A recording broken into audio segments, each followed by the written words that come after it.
Hey my lovely people out there, welcome back to my channel. And जो मेरे channel पे पहली बार आए हैं, I am Shikha and here we are. आज हम बात करेंगे अपने वीडियो में जो हमें मानसून सीजन में अपने बच्चों को कैसे प्रोटेक्ट करना है। क्योंकि मानसून सीजन आते ही बहुत ग्रीनरी दिखती है चारों तरफ, बहुत अच्छा वेदर हो जाता है, प्लीजेंट सा एटमॉस्फेयर रहता है, लेकिन उसके साथ साथ बहुत सारी डिजीजेस इन्फेक्शंस होने का डर रहता है। फ्लू सीजन आने लगता है and mosquitoes born infections like dengue and malaria भी होने लगते हैं। तो और वायरल डिजीजेस तो हो ही जाती है, ऊपर से वाटर बोर्न इन्फेक्शंस होने लगते हैं। तो ये सीजन जो होता है ना, अपने साथ खूब सारी बीमारियां भी लेके आता है। तो इस सीजन में हमारे लिए जैसे जो छोटे बच्चे हैं जिनका ये पहली बारिश है, क्योंकि बच्चे जो होते हैं जब उनका जो पहला साल होता है, यानी कि 1 साल से छोटा अगर बच्चा है, तो उसकी पहली सर्दी, पहली गर्मी, पहली बारिश, हमें बहुत ज़्यादा एक्स्ट्रा प्रिकॉशंस उसके साथ लेने पड़ते हैं। स्पेशली जब ये वाला सीज़न होता है, when it comes to rainy season, क्योंकि उसके लिए बहुत 1 to 2 डिग्री का टेम्परेचर फ्लक्चुएशन भी वो छोटे से बच्चे के लिए बहुत होता है। तो उस टाइम पे हम लोग काफ़ी पजल हो जाते हैं कि इसको किस टाइप की क्लोथिंग दें, क्या इसको फूड दें, इसको डायपर पहनाएं कि नहीं पहनाएं, क्योंकि ह्यूमिडिटी इतनी होती है कि छोटी छोटी चीज़ों से बच्चों को रैशेज, एलर्जी, इन्फेक्शन होने लगते हैं। मच्छर अगर काट ले तो बहुत ज़्यादा पेनफुल बच्चों के लिए हो जाता है, बहुत इचिंग होती है एंड देखा ही होगा आपने, पूरा रेड हो जाता है वो एरिया। तो इस तरीके से हम कुछ टिप्स मैं आपसे शेयर करूंगी। तो जो फर्स्ट पॉइंट हम आपसे यहाँ डिस्कस करेंगे, that is regarding the cleanliness and hygiene in the house. यानी कि आपको अपने घर में किस तरीके से हाइजीन मेंटेन करनी है। क्योंकि क्या होता है ना, हम घर में बहुत ज़्यादा ह्यूमिडिटी हो जाती है इस वेदर में। तो हमको मेक श्योर करना है कि हमारे घर में कहीं भी पानी एक्यूमुलेट ना हो रहा हो। स्पेशली दूसरा, जो बालकनी में, गार्डन में पॉट्स होते हैं, मैंने खुद सारे पॉट्स के से नीचे से ड्रिपिंग ट्रे अपनी रिमूव कर दी है, क्योंकि उसमें पानी एक्यूमुलेट होने के चांसेस सबसे ज़्यादा रहते हैं।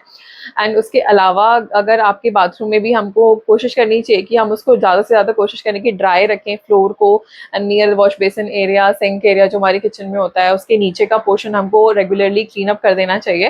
क्योंकि वही वही कुछ ऐसे स्पॉट्स होते हैं घर में जहाँ पे फंगस एंड मोल्ड ग्रोथ का सबसे ज़्यादा चांस रहता है। और ये फंगल स्पोर्स एंड ये मोल्ड स्पोर्स जो होते हैं ना, हवा में सर्कुलेट हो जाते हैं। एक बार अगर घर में ये उगनी शुरू हो गई, बाथरूम या अदर डैम्प एरियाज जो आपके घर के हैं, तो हमको इनसे रिड ऑफ होना है एज सून एज पॉसिबल। तो उसके लिए कुछ तरीके ये हैं कि इनको रेगुलरली क्लीन किया जाए। दूसरा ये है कि आप फ्लोर को अपने मॉप करने के लिए, रेगुलर मॉपिंग होती है, लेकिन ये रेनी सीजन में आप लोग कर सकते हैं कि 2 to 3 ट्वाइस और थ्राइस इन अ वीक आप डिसइंफेक्टेंट से अपना फ्लोर क्लीन करवा सकते हैं। उसके लिए आई थिंक डिटॉल जो होता है वो बेस्ट होता है। डिटॉल में भी अब जो होता है ना, वो फ्लोर क्लीनिंग का अलग वेरिएंट आने लग गया फॉर क्लीनिंग के लिए, तो आप वो वाला डिटॉल यूज कर सकते हैं। तो ये तो था कि अपने घर की हाइजीन आप कैसे मेंटेन कर सकते हैं।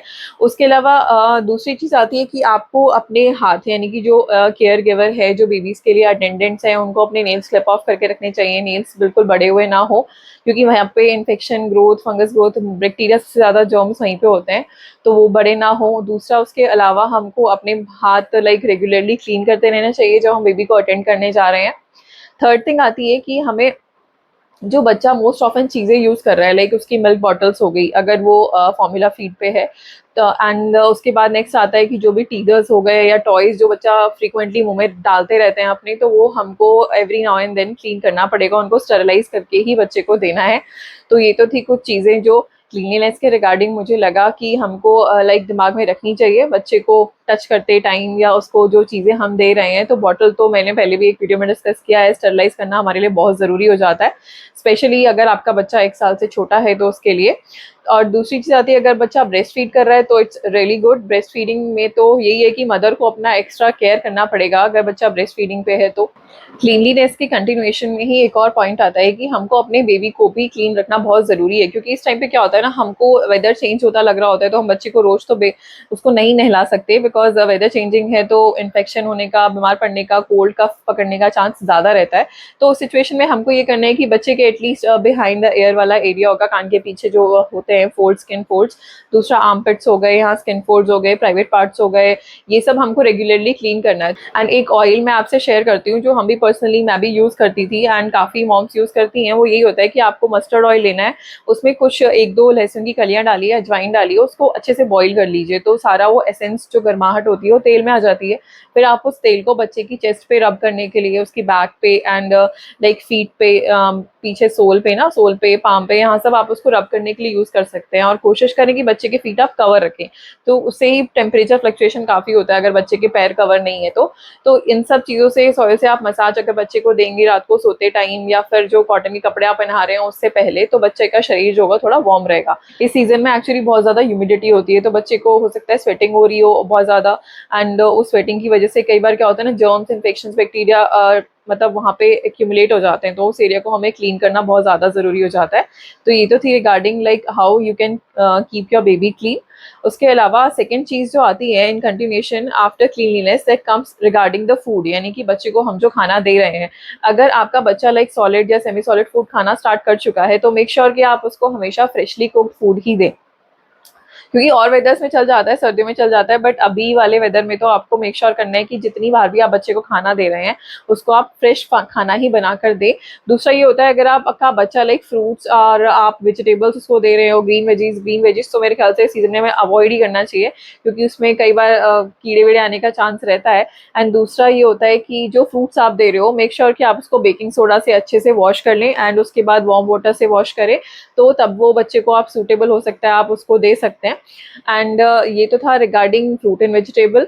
उसके अलावा जो आप बच्चा अगर ब्रेस्ट फीडिंग कर रहा है तो इट्स रियली गुड, तो उस केस में सिर्फ मम्मी हैं जो, जिनको मदर है, उनको न्यूट्रिशियस फूड लेना है अपना। ब्रेस्ट फीडिंग से तो इट सेल्फ ही बच्चे की इम्यूनिटी अपने आप ही एनहांस हो जाती है, तो those mother who have opted for breast feed, तो उनके लिए ये एक स्टरलाइजेशन वाला काम कम हो जाता है। जिनके बच्चे फॉर्मूला फीडिंग पे है उनको तो मेक श्योर करना है कि आप बॉटल्स बार बार स्टरलाइज करते रहें, ताकि वो उसमें बॉटल्स में जो मोल्ड ग्रोथ का चांस रहता है वो खत्म हो जाए। मेक श्योर करना है कि उसमें बिल्कुल भी नमी ना रहे। जैसे ही आपने स्टरलाइज किया, उसको बॉटल को ड्राई करके आपको इमीडिएटली उसको फ्रिज में स्टोर कर देना है। उसके अलावा कई बार होता है ना, हेवी रेनफॉल की वजह से पावर कट्स होते हैं एरिया में, तो हम लोग फ्रिज में खाना स्टोर तो कर लेते हैं, लेकिन आपको उसको खाने को खुद से पहले आप टेस्ट कर लीजिए, स्मेल कर लीजिए कि कहीं उसका कोई फ्लेवर तो डेवलप नहीं हो गया फ्रिज में रखे रखे due to like long power cuts in your area.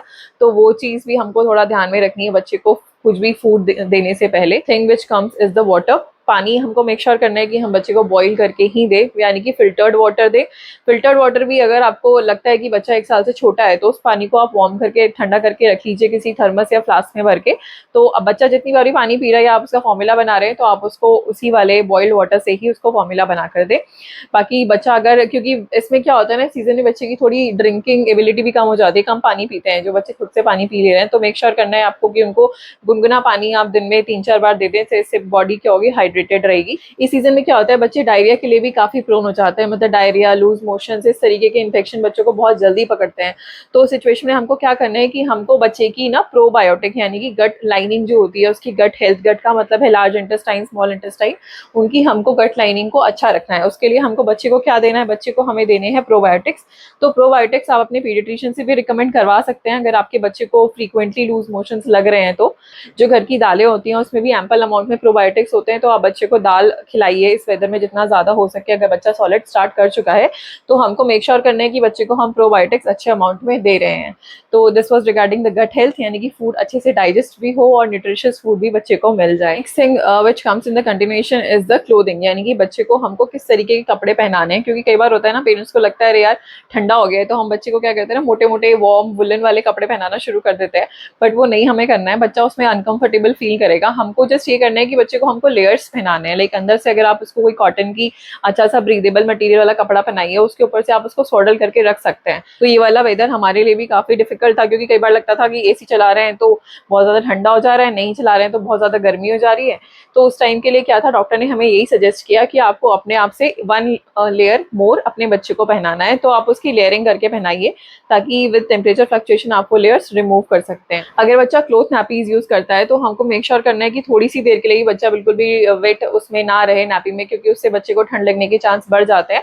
And अगर आपका बच्चा डायपर यूज करता है तो डायपर में भी आप ये कीजिए, क्योंकि मैं जो प्रैक्टिस फॉलो करती हूँ वो यही रहती है कि मैं डे टाइम में पूरा अपने बेबी को डायपर फ्री रखती हूँ, क्योंकि इस वेदर में क्या होता है ना, हल्का सा भी डैम्पनेस अगर एरिया में है तो इन्फेक्शन, रैशेस, बहुत मतलब दाने, छोटे छोटे लाल लाल दाने हो जाते हैं, ये होने के चांस रहते हैं। तो विद एक्सपीरियंस मैंने तो यही प्रैक्टिस फॉलो करनी शुरू की है कि मैं डे टाइम में I keep him diaper free, and रात के टाइम में मैं उसे डायपर पहनाती हूँ। उसका रीजन ये है कि कई बार बच्चे रात को नींद में लाइक सुसु कर ही देंगे, तो उससे भी उसके कई बार शर्ट वेट हो जाती है, नीचे का कपड़ा वेट हो जाता है, तो इस वजह से रात को तो मैं डायपर पहना के सुलाती हूँ, ताकि अगेन रीजन वही है कि वेटनेस नहीं रहेगी तो बच्चे का बीमार पड़ने का चांस एकदम जीरो हो जाएगा। तो हमें इंश्योर करना है कि रेगुलर डायपर चेंजेस हो, रेगुलर नापी चेंजेस हो, बच्चा बिल्कुल भी गंदे डायपर में या गंदी नापी में या गीली नापी में ना रहे। तो this was regarding the clothes of the baby कि हम किस तरीके के क्लोथ्स अपने बच्चे को पहना सकते हैं। एंड जो लास्ट पॉइंट आता है कंटिन्यूएशन में रिगार्डिंग लाइक हमको रेनी सीजन में कैसे इंडोर में अपने बच्चे की केयर करनी है, this is like mosquito free. हमको अपने घर को मॉस्किटो फ्री बनाना है। तो मॉस्किटो फ्री करने के लिए देखिए क्या कर सकते हैं हम लोग, इवनिंग के टाइम में मॉस्किटो सबसे ज्यादा घर के अंदर एंटर होने का चांस रहता है। तो उस टाइम पे हमको कोशिश करनी चाहिए कि हम अपने डोर विंडो सब क्लोज करके रखें, क्योंकि जनरली ये होता है ना इस सीजन में बहुत घुटन सी होने लगती है कमरे में, तो अपने डोर विंडोज हम सब ओपन करके रखते हैं कि जिस वजह से वेंटिलेशन प्रॉपर होता रहे। तो इस सिचुएशन में हमको इवनिंग के टाइम पे एटलीस्ट अपने डोर विंडोज क्लोज करने हैं ताकि मॉस्किटोज एंटर ना करें घर के अंदर। दूसरा, रेन के बाद यानी कि जैसे बारिश शुरू होती है कई बार, तो उस समय भी आप मेक श्योर कीजिए खिड़की दरवाजे बंद हों, क्योंकि उस टाइम में मच्छर सबसे ज्यादा घर के अंदर एंटर होते हैं। दूसरा, आप रूम में क्या कर सकते हैं ना, नीम के तेल का दिया जला सकते हैं, उसमें भी 1-2 कलियां लहसुन की डाल दीजिए, उससे भी आपको काफी हद तक प्रोटेक्शन मिलेगी। घर में मतलब रूम में मच्छर नहीं आएंगे। उसके अलावा मॉस्किटोज नेट हैंडी होती है, अगर बच्चा बहुत छोटा है तो उसके बेड के ऊपर आप वो अटैच नेट वाले आते ही हैं बेड, वो भी मैंने अपनी पुरानी वीडियोस में दिखाए हुए हैं, तो आप उससे कवर कर सकते हैं। अदरवाइज अगर बच्चा घूम फिर के पूरे बेड में सोता है, बड़ा है, एक बेड पे अपने नहीं सोता है, तो आप अपने पूरे एंटायर बेड को ही मॉस्किटो मेश जो नेट आते हैं उससे कवर कीजिए, क्योंकि ये जो जितने भी कॉइल्स हो गई या जो भी ये फास्ट कार्ड्स आते हैं या वेपराइजर्स आते हैं, they are very harmful for your baby. तो ये तो it's a big no no. आप बच्चे के अराउंड तो सराउंडिंग्स में इसको कभी यूज कीजिए ही मत। बेटर है कि जितना हो सके आप नेचुरल चीजों की तरफ जाइए। तो ये कुछ चीजें मैंने 2-3 नुस्खे आपको बताया, आप आजमा के देखिएगा, हेल्प मिलेगी आपको। तो ये तो थी रिगार्डिंग मस्कीटो। स्टेगनेंट वाटर आपको अपने घर में कहीं इकट्ठा नहीं होने देना है। Even if around the society भी आपको अगर कहीं लग रहा है कि प्रीमिसेस में या कहीं पे वाटर गंदा इकट्ठा हो रहा है, तो आप अपनी म्यूनिसिपैलिटी से या जहाँ भी आप रहते हैं अपने एरिया से बात करके उस पानी को साफ करवाइए। नहीं तो लोकेलिटी में फिर वही होता है, डेंगू मलेरिया वाले इन्फेक्शन फैलने शुरू हो जाते हैं। तो दिस वाज रिगार्डिंग लाइक कि मॉस्किटो से अपना घर को आप कैसे फ्री रख सकते हैं। एंड लास्ट एक पॉइंट जो मेरे दिमाग में है ये है कि वैक्सीनेशन आपको इंश्योर करना है कि आपके बच्चे का जो वैक्सीनेशन है एटलीस्ट फ्लू वैक्सीनेट वो हो गया हो, क्योंकि फर्स्ट ईयर में जो होता है ये वैक्सीनेशन जो फ्लू वैक्सीन होता है ना, ये चार्ट में इंक्लूडेड होता है, but it's an optional vaccine. तो बहुत सारे हॉस्पिटल्स इसको नहीं लगाते हैं। तो मेक श्योर आपने डॉक्टर से बात कीजिए एंड अपने बच्चे को फ्लू वैक्सीनेट करवा लीजिए, बिकॉज इससे ये होगा कि फ्लू के कैच करने के उसके चांसेस थोड़े कम हो जाएंगे। अगर इन्फेक्शन हो भी रहा है तो उतना वो सीवियर फॉर्म में ट्रांसफॉर्म नहीं होगा, बच्चे की बॉडी उससे फाइट कर लेगी। तो ये आप वैक्सीनेशन का इंश्योर कर सकते हैं। उसके अलावा टाइफाइड एंड हेपेटाइटिस, ये 2 ऐसी वैक्सीन हैं जिसके लिए अपने डॉक्टर से आप बात कीजिए। अगर बच्चा बहुत छोटा है, 1 साल से कम है, तो वो तो विद टाइम उसको लगी जाएगी। एंड अगर बच्चा थोड़ा सा बड़ा है लाइक 2 to 3 ईयर प्लस हो चुका है, तो आप ये कर सकते हैं कि उसके बूस्टर डोजेस अपने डॉक्टर से बात करके, तो ये टाइफाइड एंड हेपेटाइटिस जो होते हैं ये वाटर बोर्न इन्फेक्शन से बच्चों को प्रोटेक्ट करते हैं। तो अगर ये नहीं है कि बच्चे को इन्फेक्शन होगा नहीं, बच्चे को इन्फेक्शन होने के चांसेस रहेंगे अगर बच्चा बाहर का खाना खा रहा है या बाहर का पानी पी रहा है। तो ये है कि लेकिन ये अगर आपने वैक्सीन उसको दिलवा रखा है तो उसके थोड़े ये रिड ऑफ मतलब सिम्टम्स जो होंगे उतने सीवियर नहीं होंगे कि बिल्कुल ही बहुत ज्यादा प्रॉब्लम बच्चे को हो जाए। तो इसलिए ये वैक्सीनेशन आपको मेक श्योर करना है कि आप बच्चे का अपना वैक्सीनेशन पूरा अप टू डेट कर लें। तो this was regarding like indoor में कैसे आप बच्चे को केयर प्रोटेक्ट कर सकते हैं। उसके अलावा अगर आउटडोर केयर की मैं बात करूं तो आउटडोर केयर में हमको यही है कि इवनिंग टाइम में बच्चे को आप वॉक पे ना लेके जाएं, क्योंकि मच्छर सबसे ज्यादा उसी टाइम पे काटेंगे। दूसरा, आप रेन शूज यूज कर सकते हैं, बच्चों के लिए स्पेसिफिक रेन शूज आते हैं। अगर कोई ऐसा एरिया है कि बच्चा नहीं मानता है, उन्हें बाहर जाना ही है, तो रेन शूज आप मेक श्योर करें आप यूज करें, क्योंकि गंदे पानी में जाने से एलर्जीज इन्फेक्शन हो सकते हैं। तो वो आप रेन शूज यूज कर सकते हैं। उसके अलावा आपको मेक श्योर करना है कि आप पोर्टेबल एक सैनिटाइजर अपने साथ हमेशा कैरी करें। तो वो सैनिटाइजर आप फ्रीक्वेंटली अपने आप भी यूज करते रहिए एंड अपने बच्चे को भी यूज करवाइए। एंड क्राउडी एरियाज हमको अवॉइड करने चाहिए, क्योंकि बच्चे की इम्यूनिटी कम है एंड क्राउड में आपको नहीं पता कौन वायरल इन्फेक्शन से अभी ठीक होके सही हुआ है या मे बी सिम्टम्स कैरी करके घूम रहा हो, कफ हो, कोल्ड हो, तो उस तरीके के इन्फेक्शन बच्चे को बहुत इजीली पकड़ लेते हैं। तो इसलिए हमको क्राउड वाले एरिया से बच्चों को इस समय बचाना चाहिए। तो ये तो थी कुछ आउटडोर प्रोटेक्शन एंड केयर। उसके अलावा आप कोशिश कीजिए कि घर में हल्का सा भी अगर किसी को फीवर है, कफ है, कोल्ड है या थोड़ी सी भी स्नीजिंग हो रही है, कुछ भी एबनॉर्मल चेंजेस लग रहा है, लैक ऑफ एपेटाइट है एंड बॉडी एक हो रहा है, तो आप मेक श्योर करें कि आप टाइमली अपना ट्रीटमेंट करा लें, क्योंकि हमसे ही पास ऑन होते हैं इन्फेक्शन बच्चों को। मदर से पास ऑन हो जाएंगे या कोई केयर गिवर है या सराउंडिंग्स में कोई है जो बीमार पड़ गया है, तो उससे इन्फेक्शन होने के चांस ज्यादा रहते हैं। तो मेक श्योर करें कि आप ठीक हो, आप ठीक होंगे तो बच्चा ऑब्वियसली ठीक ही रहेगा। एंड छोटे बच्चे जो होते हैं उनके लिए तो visitors, outside visitors big no no कर दीजिए इस टाइम पे, क्योंकि बच्चे की इम्यूनिटी कम है एंड वो बहुत प्रोन है इन्फेक्शन के लिए। तो ये तो थी कुछ चीज़ें जो मेरे को मैंने फॉलो करी थी, एंड मुझे लगा कि since rainy season is around, बच्चे बहुत जल्दी फ्रीक्वेंटली बीमार पड़ रहे हैं, तो हमको कोशिश करनी है कि हम उनको प्रोटेक्ट करके रख सकें। And thank you so much guys for watching this video, and आपने अपना प्रीशियस टाइम इस वीडियो को दिया। सिंस मानसून सीजन चल रहा है, रेनी सीजन है, बच्चे बहुत फ्रीक्वेंटली बीमार पड़ रहे हैं, बच्चे बड़े, तो मेरे को लगा ये कुछ छोटी छोटी चीज़ें हैं जो कि बहुत सारी मॉमीज को पता होंगी, मम्मी की मम्मियों को पता होगी, सबको पता होती हैं, लेकिन it was just a gentle reminder कि अगर आप कोई चीज़ मिस कर रहे हो तो आपको इस चीज़ से मतलब आप प्रिकॉशंस ले सकते हैं, एंड जो वो टाइनी टॉट आपके घर में एक आया है बच्चा, वो प्रोटेक्ट हो से रह सकता है। तो ये कुछ चीज़ें थी जो हमने फॉलो की थी, एंड होप ये आपके लिए भी हेल्पफुल हो सकती हैं। With this, let's see you in the next one. Bye bye.